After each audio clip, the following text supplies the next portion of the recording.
Hi friends, welcome back to my channel சமையல் செய். இன்றைக்கி என்ன வீடியோன்னு பார்த்தீங்கன்னா, சூப்பரான மட்டன் கறி தோசை எப்படி செய்யலான்னு பார்க்கலாங்க. ரொம்பவே சிம்பிள் தான் செய்கிறது, ரொம்ப டேஸ்ட்டாக இருக்கும் சாப்பிட்றதுக்கு. நானும் இது வரைக்கும் சாப்பிட்டது இல்லைங்க, இப்போ தான் ஃபஸ்ட் டைமாக செஞ்சு சாப்பிட போகிறேன். எப்படி இருந்துச்சுன்ட்டு கண்டிப்பாக வீடியோ கடைசியில் சொல்கிறாங்க. இப்போ வாங்க இது எப்படி செய்யலான்றதை பார்க்கலாம். தோசை செய்யறதுக்கு முன்னாடி அது தோசைக்கு மேலே வைக்கிறதுக்கு மட்டன் கறியில் ஒரு சுக்கா மாதிரி பண்ண போகிறாங்க. அது எப்படி செய்யலான்றதை பார்க்கலாம். அதுக்கு கடாய் வச்சுக்கிறேன். கடாய் நல்லா சூடானதுக்கு அப்புறமா எண்ணெய் சேர்த்துக்கிறேன். எண்ணெய் பார்த்தீங்கன்னா 4 டேபிள் ஸ்பூன் அளவுக்கு எண்ணெய் எடுத்துக்கினா போதும். எண்ணெய் கொஞ்சம் நல்லா காய்க்கும்.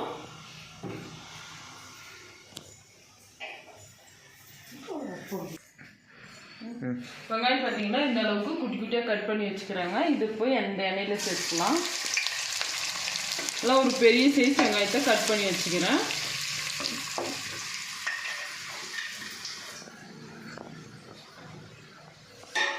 வெங்காயம் பார்த்தீங்கன்னா நல்லா பொன்னிறமாக வதங்கணுங்க, அப்போ தான் டேஸ்ட் நல்லாயிருக்கும். நல்லா வதக்கிக்கலாம்.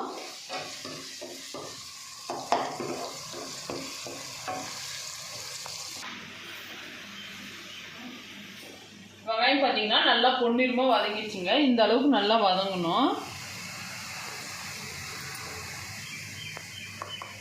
இதுக்கப்புறமா 1 டேபிள் ஸ்பூன் அளவுக்கு இஞ்சி பூண்டு பேஸ்ட் எடுத்துக்கிறாங்க.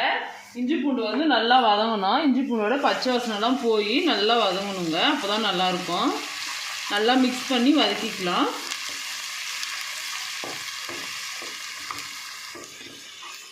இங்கே பார்த்தீங்கன்னா ஒரு நல்ல பெரிய சைஸ் தக்காளியை எடுத்து நல்லா நைஸாக அரைச்சி வச்சுக்கிறேன். இதை தான் சேர்த்துக்க போகிறோங்க. தக்காளி வந்து கட் பண்ணி சேர்த்துக்கல. கட் பண்ணி சேர்த்தோம்னா வாயில் 1-2 தட்டு போட்டு பசங்க சாப்பிட மாட்டாங்க, எடுத்து போட்டுருவாங்க. அதனால் இந்த அளவுக்கு நல்லா நைஸாக அரைச்சிட்டு நல்லா வதக்கணுங்க. எண்ணெய்லாம் நல்லா பிரிஞ்சு வர வரைக்கும் நல்லா வதக்கிட்டு அதுக்கப்புறமா நம்ம மட்டனை சேர்த்து வேக வைக்க போகிறோம்.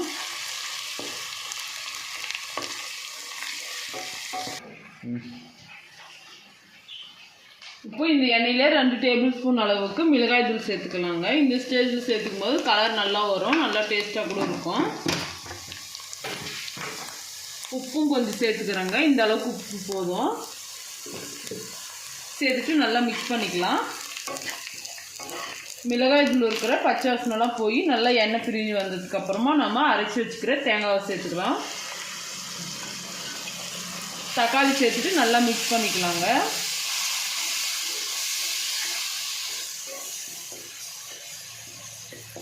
தக்காளி வந்து நல்லா வதங்கணும். வதங்கிறதுக்காக மூடி வச்சுக்கலாம். மூடி வச்சு நல்லா வதக்கிக்கலாம்.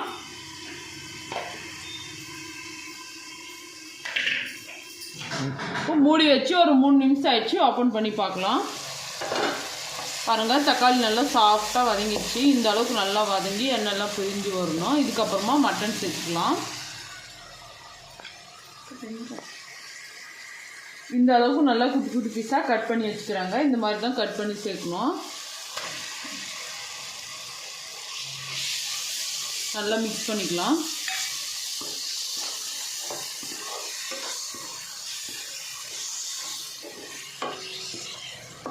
மிக்ஸ் பண்ணிவிட்டு மூடி வச்சிடலாங்க. நல்லா வேகணும். இந்த மட்டன் வந்து 100 கிராம் அளவுக்கு தாங்க நான் மட்டன் எடுத்து குட்டி குட்டி பீஸாக கட் பண்ணி எடுத்துக்கிறேன். ஏன்னு பார்த்தீங்கன்னா இது ஃபர்ஸ்ட் டைம் செய்யறதுனால கொஞ்சமாக செய்கிறாங்க. அதுக்கப்புறம் செய்கிறது நம்ம அதிகமாக செஞ்சு சாப்பிட்லாம். இப்போ நல்லா மிக்ஸ் பண்ணி வதக்கிச்சு. இப்போது ஓப்பன் பண்ணி பார்க்கலாம். பாருங்கள், நல்லா வதங்குது. நல்லா மிக்ஸ் பண்ணி நல்லா வதக்கிக்கலாம். இது பாருங்கள், இந்த அளவுக்கு நல்லா குட்டி குட்டி கறி தாங்க. தண்ணியெல்லாம் எதுவும் ஊற்ற தேவையில்லை. இந்த எண்ணெயிலே நல்லா வதங்கிடுங்க. கறி நல்லா வெந்துடும். அதனால தண்ணியெல்லாம் நம்ம ஊற்றி வேக வைக்க வேண்டியதில்லை. இந்த எண்ணெயிலே நல்லா மூடி வச்சு நல்லா வதக்கி எடுத்துக்கலாம்.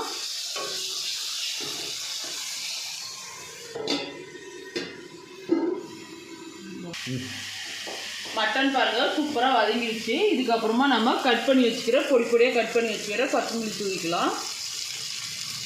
கொத்தமல்லி தூவி நல்லா மிக்ஸ் பண்ணிட்டா சூப்பரான மட்டன் வந்து ரெடி ஆகிடும். மட்டன் தொக்குங்க. இதுக்கப்புறமா நம்ம தோசை சுட வேண்டியது தான். பாருங்கள், சூப்பரான மட்டன் வந்து ரெடி ஆகிடுச்சு. இப்போ இதை எடுத்துடலாம். எடுத்து வச்சுட்டு தோசை சுட ஆரம்பிக்கலாம். தோசைக்கல் வச்சுட்டேங்க. தோசைக்கல் கொஞ்சம் காய்க்கும். நல்லா மாவு எடுத்து வச்சுக்கிறேன் பாருங்க. நம்ம எப்பயுமே தோசை சுடுவோம்ல அந்த மாதிரி மாவு தான் அங்கே கலக்கி எடுத்து வச்சுக்கிறேன். இப்போ மாவு ஊற்றி தோசை சுட வேண்டியது தான்.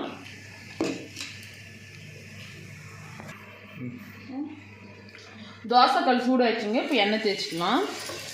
எண்ணெய் நல்லா சுற்றி தேய்ச்சிட்டு இதுக்கப்புறமா மாவு எடுத்துக்கலாங்க. நல்லா மாவு பார்த்திங்கன்னா இந்த அளவுக்கு நல்லா கலக்கி எடுத்துக்கலாம். தோசை மாவு பார்த்துக்கு கலக்கிட்டு பார்த்திங்கன்னா 1.5 கரண்டி தோசை எடுத்துக்கிறாங்க. எடுத்துட்டு இதை இந்த அளவுக்கு மெலிசாக வந்து தேய்ச்சிக்கலாம்.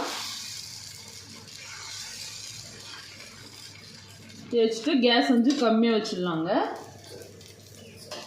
கம்மியாக வச்சுட்டு இதுக்கு மேலே நம்ம முட்டை சேர்த்துக்க போகிறோம். ஒரு முட்டையை அப்படியே சேர்த்துக்கிறேன்.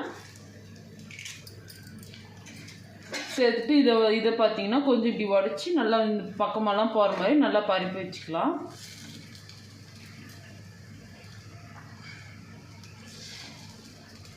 பாருங்கள், இந்த மாதிரி நீங்களும் செஞ்சுக்கோங்க. செஞ்சுட்டு இதுக்கப்புறமா நம்ம மட்டன் பார்த்திங்கன்னா நம்ம மட்டன் வந்து ரெடி பண்ணி வச்சுக்கிறோம்ல, அதிலிருந்து கொஞ்சமாக எடுத்து மேலே அப்படி போட்டுக்கலாம். இன்னும் கொஞ்சம் எடுத்து போட்டுக்கலாங்க. அது எடுத்து நிறைய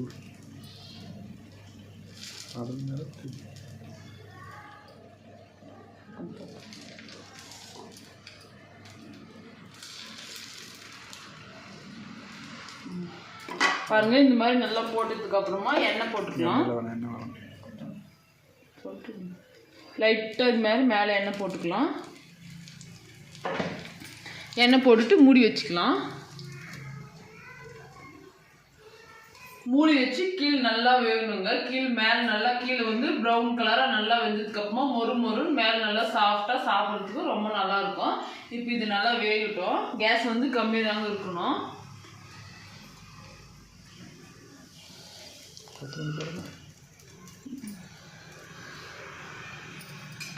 போட்டுட்டேன்.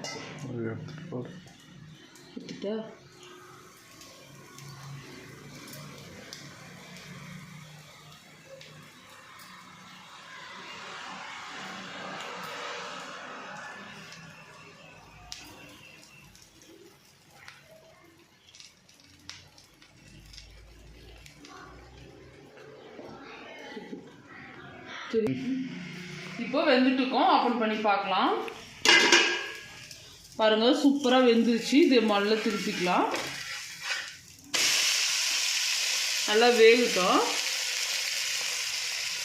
இந்த மாதிரி லைட்டாக இந்த மாதிரி ப்ரெஸ் பண்ணிக்கோங்க. ஏன்னு பார்த்தீங்கன்னா நம்ம கீழே வந்து கறி போட்டுக்கிட்டனால நம்ம திருப்பும் போது அது பிரிஞ்சு போயிடும். அதனால சும்மா அப்படி லைட்டாக ப்ரெஸ் பண்ணிக்கணும்னா தோசையே நல்லா ஒட்டின்னு சாப்பிட்றதுக்கு நல்லாயிருக்கும். அதுக்காக இப்போ பார்த்தீங்கன்னா தோசை நல்லா வெந்துருச்சு. எடுத்துடலாம். சூப்பராக இருக்குது பாருங்கள். இதே மாதிரி இன்னொன்று செஞ்சுக்கலாம். எண்ணெய் இதிலே இருக்குதுங்க, அதனால நான் எண்ணெய் சேர்த்துக்கல. இப்போ மாவு மட்டும் அப்படியே சேர்த்துக்கலாம்.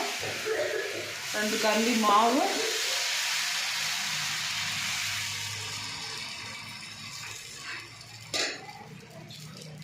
கூடவே முட்டை சேர்த்துக்கலாங்க. முட்டை அதுக்கு பண்ண மாதிரியே இதையும் இந்த மாதிரி உடச்சிட்டு பக்கமெல்லாம் அப்படியே பரப்பி விட்டுக்கலாம்.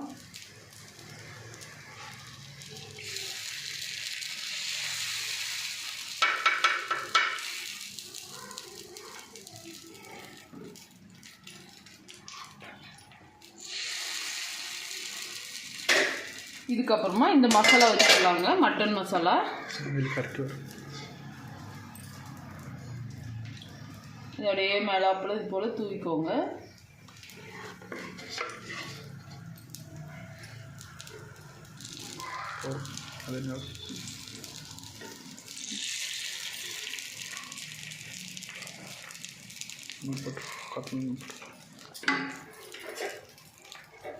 அடுத்ததாக ஃப்ரெஷ்ஷான கொத்தமல்லி கொஞ்சம் மேலே அப்படியே இப்படி தூவிக்கலாம். மலைச்சாரல் மாதிரி தூவிட்டு மூடி வச்சிடலாம். வேகட்டும். பாருங்கள், இந்த தோசை பாருங்கள் எவ்வளோ நல்லா வந்துருக்குது. மேலே நல்லா புல், கீழே பாருங்கள் இவ்வளோ மொறுன்னு மேலே நல்லா சூப்பராக வந்துருக்குது. குழந்தைங்க வந்து ஸ்கூல் விட்டு வந்தாச்சு. இப்போ அவங்களுக்கு சாப்பிட்டு பார்க்க சொல்லலாம். எப்படி இருக்குதுன்னு சொல்லிட்டோம். சாப்பிட்டு பார்ப்போம்.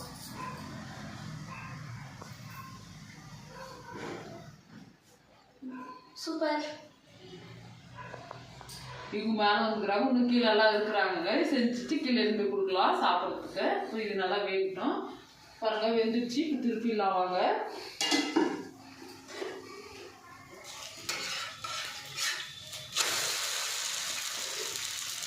இதுக்கு முன்ன பண்ண மாதிரி கொஞ்சமாக லைட்டாக இது மாதிரி ப்ரெஸ் பண்ணிக்கோங்க.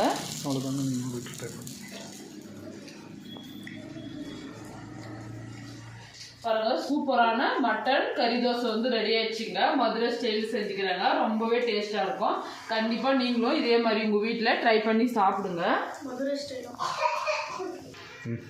கண்டிப்பாக நீங்களும் இதே மாதிரி உங்கள் வீட்டில் ட்ரை பண்ணி சாப்பிட்டு பாருங்கள். உண்மையிலே டேஸ்ட் வந்து ரொம்பவே நல்லா இருக்குதுங்க.